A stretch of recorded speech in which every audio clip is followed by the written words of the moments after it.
friends, we have learned in last lecture principal solution आणि आपण काही एक्झाम्पल्स पण बघितले होते आणि जे राहिलेले एक्झाम्पल्स आहेत ते खूप इझी होते. तुम्ही घरी ट्राय केले, होप सो तुम्ही घरी ट्राय केलेले असेल. आपण आता जनरल सोल्युशन्स बघणार आहोत. ट्रिग्नोमेट्री फंक्शनमधला जनरल सोल्युशन्स बघणार आहोत. आता जनरल सोल्युशन एक्झॅक्टली म्हणजे काय आपण बघितलं होतं की प्रिन्सिपल सोल्युशन्समध्ये आपण दोन किंवा तीन जास्तीत जास्त आपले प्रिन्सिपल सोल्युशन्स निघाले होते. तर एक पर्टिक्युलर व्हॅल्यू होती ती, म्हणजे आता जर 11π/5 11π/4 येत आहे, 11π/2 येत आहेत, ही पर्टिक्युलर एक व्हॅल्यू झाली. पण जनरल सोल्युशनमध्ये तसं नसतं. जनरल सोल्युशनमध्ये जसं ज्या जागेवर 11 आला आहे त्या जागेवर एक आपण एन नावाचा व्हेरिएबल पुट करू. म्हणजे एनच्या जागेवर तुम्ही जी व्हॅल्यू पुट कराल ती आपल्याला वेगळी व्हॅल्यूज मिळेल. पण एक्झॅक्टली प्रत्येकाच्या आता ट्रिग्नोमेट्री फंक्शन आपल्याकडे 6 आहे, तर 6 ट्रिग्नोमेट्री फंक्शन्सचे वेगळे आपल्याला जनरल सोल्युशन मिळतील. तर कॉमनली आपण 6चे जनरल सोल्युशन्स नाही काढायचे, आपण फक्त कशाचे काढायचे, 3चे जनरल सोल्युशन्स काढायचे, साइन, कॉस आणि टॅनचा. आणि आता 3च का बरं ते तुम्हाला चांगल्याने माहिती आहे. साइन, कॉस आणि टॅनचा आपण कॉम्बिनेशन्स घेऊन सेक, कोसेक आणि कॉट तर काढूच शकतो. त्याचप्रमाणे आता आपण लेट स्टार्ट करूया जनरल सोल्युशन. तर तुम्हाला जनरल सोल्युशन म्हणजे समजलं ना, सोल्युशन, ठीक आहे. तर फर्स्ट आपण एक जनरल सोल्युशन काढूया की साइन थिटा जर 0 असेल, साइन थिटा जर 0 असेल तर थिटा काय असायला पाहिजे. तर आपल्याला दोन व्हॅल्यू ऑब्वियस माहिती आहे, आपल्याला प्रत्येक दोन व्हॅल्यू याची टेबलनुसार मिळून जाईल की साइन 0 वर 0 येतो आणि कशावर येतो, आणखी साइन 0 वर 0 राहील आणि साइन पायवर सुद्धा 0 राहील. म्हणजे आपला थिटा इथे काय आहे, एक 0 मिळाला आणि एक पाय मिळाला.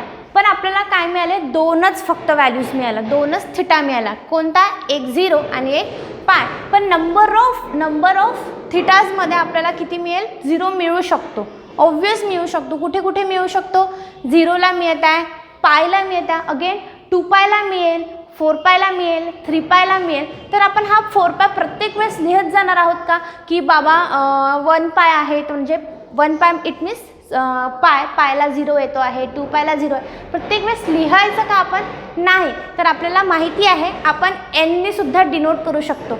N belongs to Z it means integer. इंटीजरला काय डिनोट करतो आपण, झेडने डिनोट करतो. ऑलवेज लक्षात ठेवा, नाहीतर यात कन्फ्युजन होतो. कारण की आपण झेड नाही, मॅथमॅटिक्समध्ये आपल्याला बरेचसे व्हेरिएबल्स आहेत, झेड आहे, आर आहे, डब्ल्यू आहे, हे बरेचसे आहेत. तर आपण कॉमनली आर आणि झेड जास्त यूज करतो. Z for integer and R for real number. Okay. तर आपल्याला आता हे चेक करायचं आहे. तर मला सांगा, आपल्याला साइन थिटा आपण काल अलाइड इक्वेशन म्हणजे लास्ट लेक्चरमध्ये मी तुम्हाला अलाइड इक्वेशन कसे शोधायचे, अलाइड अँगल्स कसे शोधायचे मी तुम्हाला सांगितलं होतं. तर आता मला सांगा, साइन हा कुठे प्लस येतो. तर साइन हा फर्स्ट क्वाड्रंटमध्ये प्लस येतो आणि सेकंड क्वाड्रंटमध्ये प्लस येतो. आता फर्स्ट क्वाड्रंटमध्ये प्लस आल्यानंतर आपल्याला व्हॅल्यू तर मिळाली आहे 0ची, ठीक आहे. सेकंड क्वाड्रंटमध्ये काय यूज करतो आपण, पाय मायनस थिटा हा अलाइड अँगल यूज करतो. अगेन जर आपल्याला 0 नाही माहिती आहे, सपोज मला 0 नाही माहिती आणि फर्स्ट क्वार्टरमध्ये जर साइन 0 येत आहे, तर मला फर्स्ट क्वाड्रंटची व्हॅल्यू जर शोधायची आहे, तर आपण म्हटलं होतं की 2π मायनस थिटा घ्यायचा. काय घ्यायचा, 2π मायनस थिटा घ्यायचा. तर मी सपोज पुट करते आहे की sine theta is equals to sine 2π minus theta. तर आपल्याकडे दोन ऑब्वियस व्हॅल्यू आहेत. जसं आपण प्रिन्सिपल सोल्युशन काढायचो सेम तशाच प्रकारे की आपल्याला 0ची व्हॅल्यू 0 आहे आणि पायची व्हॅल्यू सेम. आपण एकदा फर्स्ट आपण 0 पुट करूया. Sine 0 is equals to sine 2π minus 0. मग आपला आन्सर काय आलं, sine 0 is equals to sine 2π. म्हणजे आपला सेकंड थिटा काय आला आहे, 2π आला. तर आपला काय मिळाला, एक 0 मिळाला, एक π मिळाला आणि अगेन 2π मिळाला.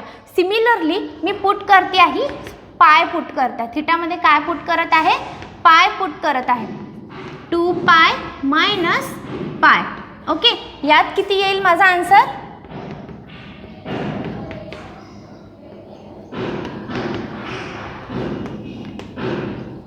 पाय. ठीक आहे, तर आपल्याकडे व्हॅल्यूज मिळाल्या आहे, एक 0, 1 पाय, 2 पाय आणि इथे सुद्धा आपल्याला पाय मिळाला. आता मला सांगा, आता इथे प्रत्येक वेळेस काय चेंज झालेला आहे, पायच्या आधीचा नंबर, म्हणजे इथे 1 पाय. आता जर मी इथे घेतला 0, याला मी डिनोट केला 0 पाय, 0 इंटू पाय इट मीन्स 0, म्हणजे पायला काय आहे, नंबर आहे, इथे 0, मग इथे 1, इथे आला आहे 2. तर सिमिलरली आपण याला पुट करू शकतो twice n pi minus theta. ठीक आहे, तर मग जर मी अशा प्रकारे जर सॉल्व केलं तर माझे आन्सर्स काय येईल, ट्वाइस 1 पाय, 2 पाय, 3 पाय, 4 पाय, 6 पाय असे आपले जनरल सोल्युशन्स येत राहील. सिमिलरली मी यात पुट करून बघते, साइन पाय sign 2 pi minus 2n pi minus pi. तर काय येईल आपला आन्सर, ट्वाइस n येईल. ठीक आहे, ट्वाइस n येईल. तर म्हणजे जिथे जिथे तुम्ही nच्या जागेवर काय पुट करायचं, 0, 1, 2, 3, 4 जर पुट केलं तर काय येईल, आपले वेगळे वेगळे सोल्युशन्स येईल, वेगळे वेगळे थिटाज येईल. सो आपण जनरल सोल्युशन बघू शकतो, म्हणजे काय येईल, जिथे जिथे 1, 0, 1, 2 हे सगळे 1, 2, 3, 4 जसं जसं चेंज होत राहील तसं तसं चेंज होईल पाय आपला. तर आणि आन्सर काय येईल आपला, 2 पाय 1 पाय असेच आन्सर येईल. म्हणजे 1, 2, 3, 4ला न लिहिता आपण n पाय लिहू शकतो. म्हणजे आपला साइन थिटा जर 0 असेल तर आपला थिटा काय यायला पाहिजे, n पाय. आपलं जनरल सोल्युशन्स काय यायला पाहिजे, n पाय. आणि n belongs to z it means इंटिजरमध्ये मायनससुद्धा व्हॅल्यू. जर तुम्हाला मायनसमध्ये काढायचं असेल तर nच्या जागेवर तुम्ही -1, -2, -3 सुद्धा पुट करू शकतो. पण जनरल लिहिताना आपण 0, 1, 2 हे न लिहिता आपण n बिलॉंग्स टू z लिहूया, n belongs to z, n belongs to integer number. Okay, first again मी रिपीट करत आहे की साइन थिटा हे जास्त इम्पॉर्टंट नाही आहे, याची जी थेरी आहे ती जास्त इम्पॉर्टंट नाही. आपल्याला फक्त लक्षात ठेवायचं आहे की साइन थिटा जर 0 असेल तर थिटाची व्हॅल्यू आपली काय असायला पाहिजे, n पाय. आपलं जनरल सोल्युशन साइनचं काय असायला पाहिजे, n पाय असायला पाहिजे. जेव्हा आपला साइन थिटा 0 असेल तेव्हा थिटाची व्हॅल्यू जर काय असायला पाहिजे, n पाय असायला पाहिजे. म्हणजेच nला जर sine theta is equals to 0 आहे तर थिटाच्या जागेवर मी 0 पुट करेल तर 0 येईल, 1 पुट करेल तर पाय येईल, 2 पुट करेल तर 2 पाय येईल, 3 पुट करेल तर 3 पाय येईल. तुम्ही हे समजून घेण्याचा प्रयत्न करा. आपण नेक्स्ट सिमिलरली दुसरं सॉल्व करून बघूया. सिमिलरली आता आपण बघितलं होतं की साइन थिटा हा 0 आहे आणि आता सिमिलरली आपण कॉस थिटा 0 कुठे कुठे येतो, तुम्ही टेबलनुसार मला चेक करून सांगा की कॉस थिटा 0 कुठे कुठे येतो. तर कॉस थिटा जर 0 वर 0 आहे तर अपोजिट कॉस थिटा 0 वर 0 येणार नाही. तर कशावर येतो, 90 डिग्रीवर. 90 degree it means π/2, 90 degree it means π/2. म्हणजे कॉस 0 कशावर येईल, π/2 वर. आणि आणखी एक व्हॅल्यू आहे आपल्याकडे, कॉस 0 हा 3π/2 वर सुद्धा येतो. आपण हा प्रिन्सिपल सोल्युशनमध्ये काढलेला आहे. ठीक आहे, आता आपल्याला 2 प्रिन्सिपल सोल्युशन्स मिळालेले आहेत. तर प्रिन्सिपल सोल्युशन न काढता आपल्याला काय काढायचं आहे, एक जनरल सोल्युशन काढायचं आहे. जसं आपण sine theta is equals to जर 0 असेल तर थिटा आपला काय असायला पाहिजे, n पाय असायला पाहिजे आणि n belongs to z. Then we have आपल्याला सॉल्व करायचं आहे आता की cos theta is equals to 0 कुठे कुठे येतो आणि आपलं जनरल सोल्युशन काय काय आहे. तर मग सॉल्व करून बघूया. हां, आता अलाइड इक्वेशननुसार आपल्याला सॉल्व करावं लागेल आणि मी अलाइड इक्वेशन काल तुम्हाला सांगितलेलं आहे, लास्ट लेक्चरमध्ये सांगितलेलं आहे की आपण अलाइड इक्वेशन्स लर्न न करता, अलाइड अँगल्सचे फॉर्म्युले लर्न न करता आपण first quadrant, second quadrant, third quadrant आणि फोर्थ क्वाड्रंटनुसार कसं काढायचं.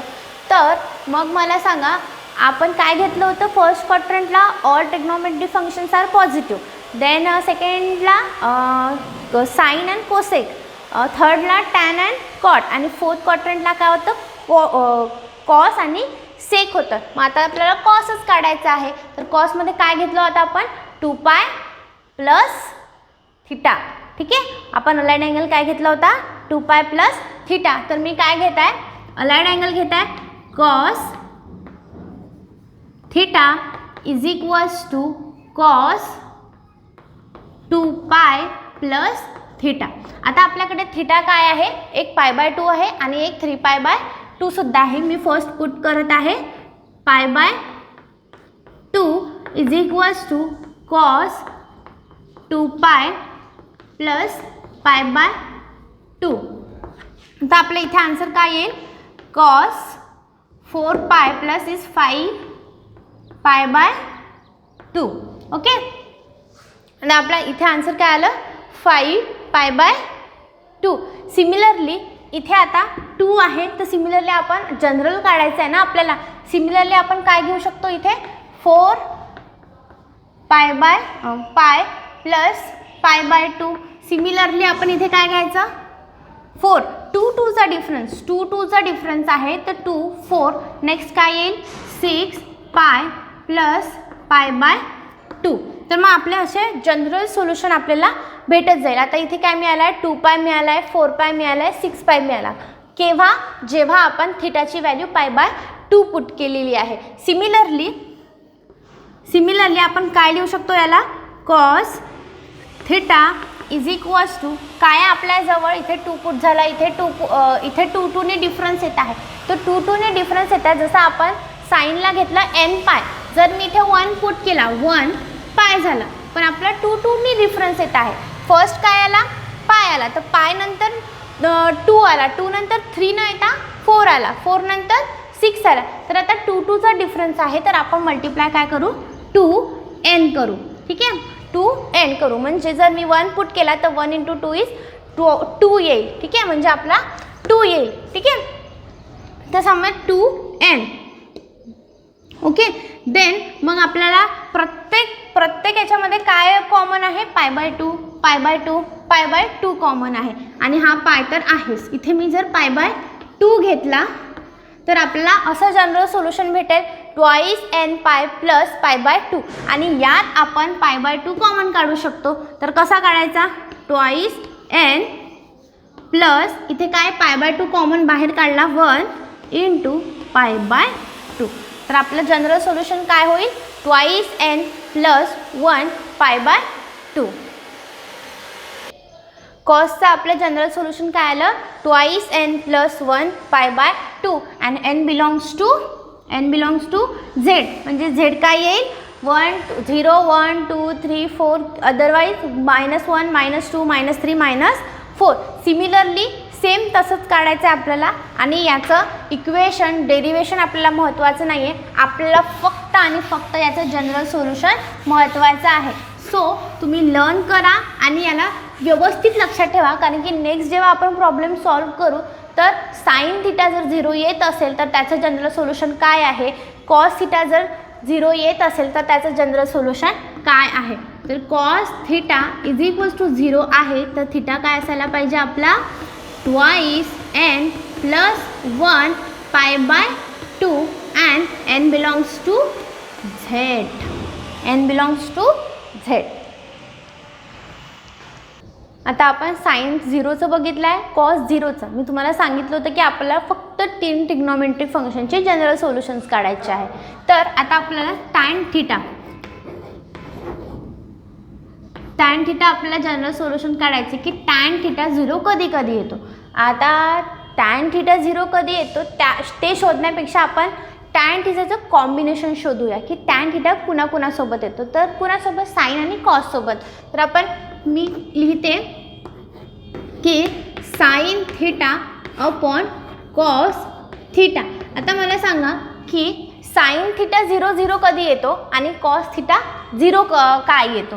तर आपला टेबलनुसार माहिती आहे की साइन 0 जर मी पुट केला आणि इथे कॉस 0 जर पुट केला तर मला माहिती आहे की साइन 0 0 आहे आणि कॉस 0 हा 1 आहे, म्हणजे आपलं काय आलं, sine theta is equals to 0 येतो. आपल्याला 0ची व्हॅल्यू काढायची आहे ना, 1ची काढायची नाही आहे. आणि तसं पण जर मी 0ला 1नी डिवाइड केलं तर आपला आन्सर इज 0. आपला आन्सर येईल 0. So sine theta is equals to 0. आता मला माहिती आहे की साइन थिटा 0 कधी येतो, आणि आपल्याला जनरल सोल्युशन आपण फर्स्टमध्येच बघितलं आहे. जेव्हा मी स्टार्ट केलं की साइन थिटा जर 0 येत असेल तर आपलं जनरल सोल्युशन काय आहे, theta is equals to n pi आहे. म्हणजे जर साइन थिटा हा 0 0 आहे आणि साइन थिटा जर 0 येत असेल तर मग आपलं जनरल सोल्युशन साइन थिटाचं काय आहे, theta is equals to n pi. मग सिमिलरली तेच झालं, जे साइन थिटाचं जनरल सोल्युशन n पाय आहे तेच काय येईल आपल्याला आता, टॅन थिटाचं जनरल सोल्युशन येईल. म्हणजेच सिमिलरली टॅन थिटा जर 0 आहे तर थिटा काय येईल आपला, n पाय येईल. आणि n belongs to z, n belongs to z. तर ते कॉपी करून घ्या. साइन 0 0 आहे, साइन 0 0 जर असेल तर थिटा काय येईल, n पाय येईल आणि n बिलॉंग्स टू z. जर कॉस थिटा जर 0 आहे तर थिटाची व्हॅल्यू जनरल सोल्युशन्स काय येईल आपला, 2n + 1 π/2. आणि π/2 ऑलवेज मल्टिप्लाय बाय का बरं होईल, कारण की फर्स्टमध्ये आपण 0 कधी येतो, π/2 जेव्हा असतो. कॉस π/2 कॉस π/2 काय येतो, 0 येतो. कॉस 3π/2 काय येतो, 0 येतो. सिमिलरली कॉस 5/2 काय येतो, 0 येतो. म्हणून आपण त्याचं जनरल सोल्युशन घेतलं आहे 2n + 1 π/2. सिमिलरली आत्ताच आपण काढलेलं आहे, कॉस थिटा जर 0 असेल तर आपल्या साइन थिटाची जी व्हॅल्यू आहे, जो जनरल सोल्युशन आहे साइन थिटाचा, तोच आपला काय होईल, टॅन थिटाचा जनरल सोल्युशन होईल. म्हणजेच टॅन थिटाचा जनरल सोल्युशन काय आला आपला, theta is equals to n pi. n belongs to always integer number. Okay, आपण लास्ट लेक्चरमध्ये 3.1 एक्सरसाइज बघितली होती. त्यातले प्रिन्सिपल सोल्युशन्स काहींनी सॉल्व करून दिलेले आहेत. आणि हु हॅव बुक्स त्यांचा काहीच प्रॉब्लेम नाही आहे, आणि ज्यांच्याकडे टेक्स्टबुक नाही आहे त्यांच्यासाठी मी फर्स्ट आणि सेकंड क्वेश्चन लिहून दिलेला आहे. प्रिन्सिपल सोल्युशनचे हे सगळे प्रॉब्लेम्स तुम्हाला कॉपीमध्ये राईट करायचे आहे. आणि जो पण प्रॉब्लेम असेल तर तुम्ही मला ते कळवा, ठीक आहे, सांगा कमेंट बॉक्समध्ये. आणि आपण नेक्स्ट मध्ये sine theta, cos theta, tan theta जसं जनरल सोल्युशन्स बघितलेले आहे. तर थिटाच्या जागेवर आपल्याला 0 0 0 हे जर नाही माहिती आणि दुसरा जर थिटा आहे, सपोज त्याला मी अज्युम करते की अल्फा हा थिटा आहे, तर आपले जनरल सोल्युशन्स काय येईल हे आपण त्याचे थेरम्स नेक्स्ट लेक्चरमध्ये बघूया. तोपर्यंत तुम्ही कॉपीमध्ये हे सगळे प्रिन्सिपल सोल्युशन्सचे डेरिवेशन्स पुन्हा प्रॉब्लेम्स सॉल्व करून ठेवा, ठीक आहे. आणि उद्याच्या लेक्चरमध्ये आपण बघणारच आहोत जनरल सोल्युशन्सचे थेरम्स, ठीक आहे. तर याचा स्क्रीनशॉट घेऊन घ्या तुम्ही आणि लिहून घ्या कॉपीमध्ये. थँक्यू.